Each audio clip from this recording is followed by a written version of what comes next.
कोई भी आपका खनिज हम निकालते हैं तो उसको प्यूरिफाई करना बहुत ज्यादा इंपॉर्टेंट है, मात्रा देखी जाती है, पता चला कॉस्टिंग बहुत हाई आ रही है, मंगा तो लिया हमने रॉ, अब कॉस्टिंग इतनी हाई है कि हम उसको निकाल ही नहीं पा रहे हैं। जब मणिपुर का इशू आया था तो ये कहा जा रहा था कि म्यांमार के थ्रू बहुत सारे जो हथियार वगैरह हैं वो प्रोवाइड करवाए गए थे इन मणिपुर, किसके थ्रू? चाइना के थ्रू। काम किसने किया था? CIA ने किया था। कि हमारी जो विदेश नीति है वो ये कहती है कि हम किसी भी देश के आंतरिक मामलों में हस्तक्षेप नहीं करेंगे। नमस्कार, एक बार फिर से मैं आप सभी के सामने उपस्थित हूं बेहद महत्वपूर्ण टॉपिक के साथ, और आज हम बात करने वाले हैं लिटरली एक टॉपिक इतना ज्यादा इंटरेस्टिंग और इंपॉर्टेंट हो जाता है, म्यांमार के बारे में बात करेंगे। और म्यांमार के साथ भारत पहली बार अपनी स्ट्रैटेजी में चेंज लाते हुए वहां का जो विद्रोही ग्रुप है उससे REEs का समझौता करने वाला है। REEs का मतलब क्या होता है? रेयर अर्थ एलिमेंट का समझौता करने वाला है। ये काम पहले चाइना कर रहा था, वो काम अब इंडिया कर रहा है, क्योंकि कुछ दिन पहले एक स्टडी आई थी, ठीक है। स्टडी में बताया गया कि जिस तरीके से चाइना इस मौके को भुना रहा है और अपने रेयर अर्थ एलिमेंट को वहां से निकाल करके प्योरीफाई करके पूरे विश्व में सब सारे जो देशों हैं उनको बेच रहा है, ये काम इंडिया कर सकता था, क्योंकि इंडिया का पड़ोसी देश एक तरीके से म्यांमार हो जाता है। अगर वो चाहता तो इस जो सिचुएशन थी इसको भुना सकता था, अपने इकोनॉमिकली फायदे के लिए यूज कर सकता था, और फाइनली इंडिया ने ये काम कर दिया। तो चलो इसी के बारे में बातचीत कर लेते हैं, क्यों इंपॉर्टेंट हो जाता है, कौन सी आर्मी हो जाती है भाई जिसके साथ ये काम कर रहे हैं। तो भारत पहली बार म्यांमार के साथ एक शक्तिशाली यहाँ का विद्रोही संगठन है जिसने सत्ता में उलट पुलट मचा रखी है, उसका नाम है काचिन इंडिपेंडेंस आर्मी, KIA बोलते हैं, ठीक है। इसके साथ रेयर अर्थ जो खनिज हैं इनके साथ डील करने की जो चीजें उनको तलाश रहा है, क्योंकि इनके साथ डील चाइना की भी है एक्चुअली। हाल ही में चीन ने भारत को निर्यात में भारी कटौती की है, जिससे सप्लाई सुरक्षा हमारी खतरे में पड़ गई है, क्योंकि REEs का यूज बहुत ज्यादा होता है हमारे EV सेक्टर में, हाईटेक जो उपकरण बनते हैं उसमें, और रक्षा उद्योगों में। अब आपूर्ति जब इंडिया में नहीं होगी तो इंडिया में इन सारी चीजों में श्रिंक आएगा, प्रॉब्लम होगी, देरी होगी चीजों को बनने में, और एक नया चैलेंज भारत में खड़ा हो जाएगा। इसीलिए हमने क्या सोचा है कि हम अपनी निर्भरता को इंटरनेशनली कम करेंगे, क्योंकि चाइना ही हमें देता था और चाइना दे नहीं रहा है, आपूर्ति जो है वो कर नहीं पा रहा है इसकी। खनन मंत्रालय का निर्देश है कि जुलाई 2025 की एक ऑनलाइन बैठक में मंत्रालय ने जो आपकी सरकारी कंपनी है IREL, Indian rare earth limited, और निजी कंपनी है मिड वेस्ट एडवांस मटेरियल्स, इसको कहा है कि वे म्यांमार के काचिन इलाके में रेयर अर्थ के नमूने इकट्ठा करे जा करके और ट्रांसपोर्ट की संभावना तलाशे कि हम वहां से कैसे रेयर अर्थ को ला सकते हैं, देन प्यूरिफाई करके अपने यहाँ पर यूज कर सकते हैं। बिकॉज इन्हीं से तो चाइना ले रहा है, तो हम भी चाइना से, मतलब हम अभी तक ये ऐसा प्रोसेस चलता था कि चाइना करता था इनके साथ डील, वो लेता था यहाँ से नॉर्मल कच्चा जो होता था, क्योंकि इनके पास प्यूरिफाई करने के लिए अच्छे संसाधन नहीं है, तो वो चाइना के पास जाता था, चाइना वहां पर प्यूरिफाई करता था, चीजें बेटर करता था, फिर उसको all over the world sell out करता था। रेयर अर्थ के अगर हम बात करें तो वर्ल्ड में सबसे ज्यादा जो सप्लाई है वो चाइना ही करता था, भंडार भी चाइना के पास ही था। वो चाइना का खुद का भंडार नहीं था, वो म्यांमार का भंडार यूज कर रहा था, क्योंकि म्यांमार के अंदर क्या चल रहा था? विद्रोह चल रहा था। तो उसका फायदा किसने उठाया? चाइना ने उठाया। सो वो फायदा इंडिया भी अब उठा सकता है, और यही इंडिया करने वाला है।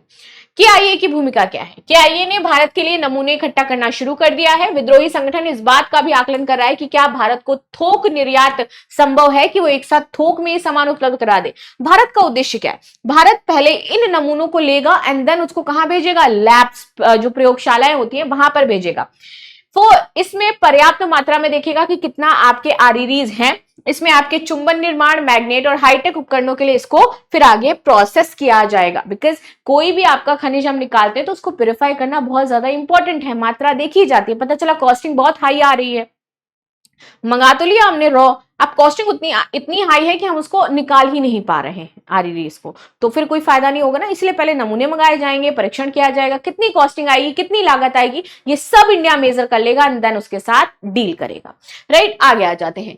REEs कहते किसे हैं? इतनी देर से मैं REE कह रही हूं, ये क्या होता है? तो देखो, इसके तहत आपके 17 एलिमेंट्स आ जाते हैं।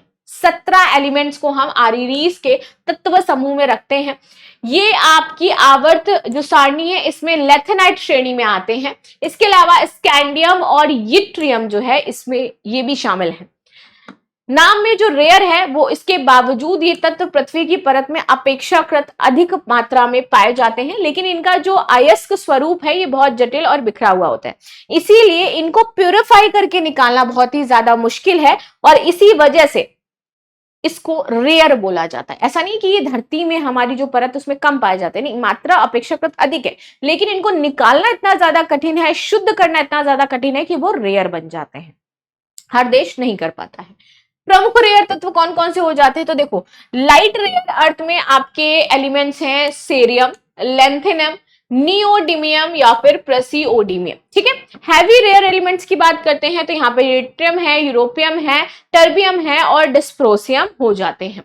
चीन का दबदबा और भारत की चिंता की बात करें तो वर्ल्ड में 70% बहुत ज्यादा हो जाता है। वर्ल्ड का 70 से 90% तक जो आपूर्ति है आरईरीज की, वो कौन कर रहा है?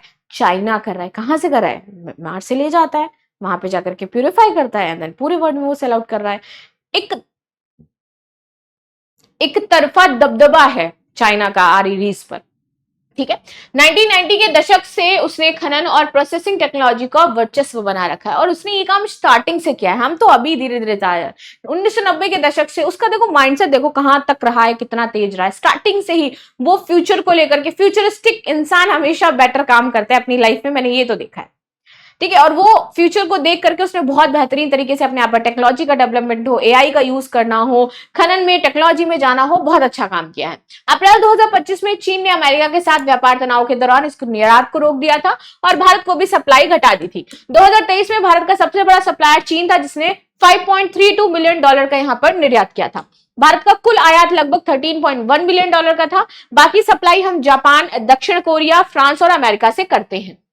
भारत के लिए महत्व क्या है? सबसे इंपॉर्टेंट तो है हमारी रणनीतिक सुरक्षा पर बात बनाती है, क्योंकि रक्षा उपकरण में इसका यूज होता है, ऊर्जा तकनीकी में इसका यूज होता है, वो हमें आपूर्ति नहीं मिल पा रही है। ईवी मशीन 2030 का जो हमारा लक्ष्य हो जाता है, इलेक्ट्रॉनिक व्हीकल जो है, हमारे वाहन जो हो जाते हैं, और बैटरी उद्योग में इसमें स्थानीय चुंबन जो है उसके लिए चाहिए होता है।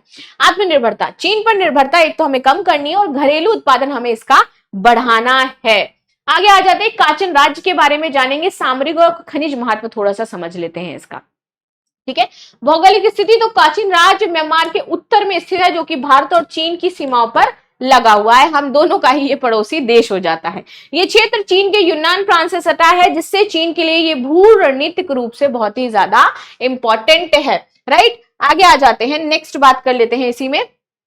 काचिन राज्य में पाए जाने वाले प्रमुख दुर्लभ तत्व कौन कौन से हो जाते हैं, तो देखो यहाँ पर नियोडियम मिलेगा, डिस्प्रोसियम, लैंथेनम, यूरोपियम और प्रेसोडियम सभी मिल जाते हैं एक तरीके से। महत्व क्या है, तो ये खनिज आधुनिक तकनीक आपके इलेक्ट्रॉनिक वाहन, missile, radar, mobile phone, solar panel, batteries और ये मिसाइल रडार तो बहुत ही ज्यादा इंपॉर्टेंट हो जाता है भाई, इसके निर्माण में अत्यंत आवश्यक है। दुनिया का लगभग 45% दुर्लभ खनिज काचिन राज्य में ही स्थित है और इसका का पूरा यूज कौन कर रहा है? चाइना कर रहा है। 45%, दुनिया का 45% भाई काचिन राज्य में हो जाता है, म्यांमार में हो जाता है। फिर भी म्यांमार में देखो, क्योंकि उसका आंतरिक जो स्थितियां हैं वो बेटर नहीं है, वो उसको यूटिलाइज नहीं कर पा रहा है, उसको यूटिलाइज कौन कर रहा है? चाइना कर रहा है। चाइना ने पहले ही डील कर रखी है, अब वही काम सेम इंडिया करने वाला है ना। चुनौतियां क्या है? कानूनी और कूटनीतिक जोखिम। म्यांमार की जो सैन्य सरकार है और अंतरराष्ट्रीय नियम है, इसके बीच में किसी विद्रोही संगठन से आप डील नहीं कर सकते हो, जो कि नियम कहता है। बट चाइना ने तो नियम नहीं माना ना, तो हम क्यों नियम माने भाई? हमारे लिए जो इंपॉर्टेंट होगा वो हम काम करेंगे। तो ये एक बीच में रोड़ा बन सकता है। सुरक्षा और लॉजिस्टिक्स, काचिन क्षेत्र दूरस्थ और संघर्ष प्रभावित है। टेक्नोलॉजिकल गैप की बात करें, भारत के पास प्रोसेसिंग पावर नहीं है, जबकि चाइना के पास ये बहुत ही ज्यादा स्ट्रॉन्ग है। तो इसीलिए तो नमूने इकट्ठा किए जा रहे हैं कि पहले देखेगा प्रोसेसिंग कॉस्टिंग कितनी आ रही है। अगर बेटर होगा तो हम क्या कर सकते हैं? एक साथ निर्यात कर जाएंगे।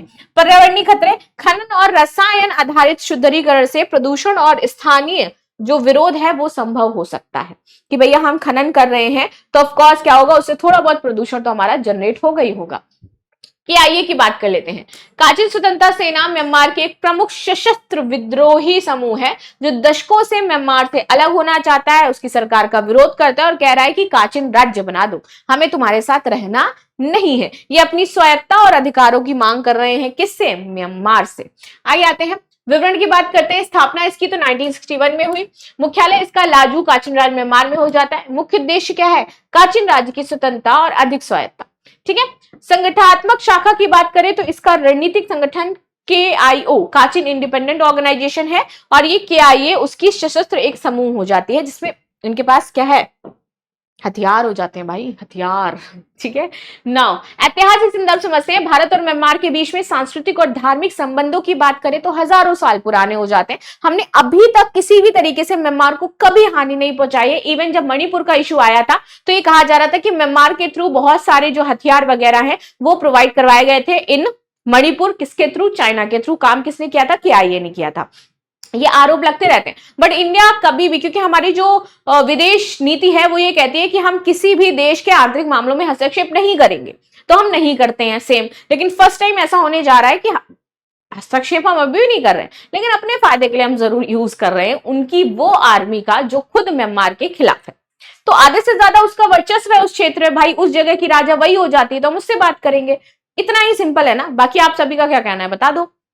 चलो, बौद्ध धर्म भारत से म्यांमार गया और आज भी वहां की बहुसंख्यक आबादी बौद्ध ही हो जाती है। नेताजी सुभाष चंद्र बोस की आजाद हिंद फौज जो है वो भी म्यांमार में अभियान केंद्र उसका बना था।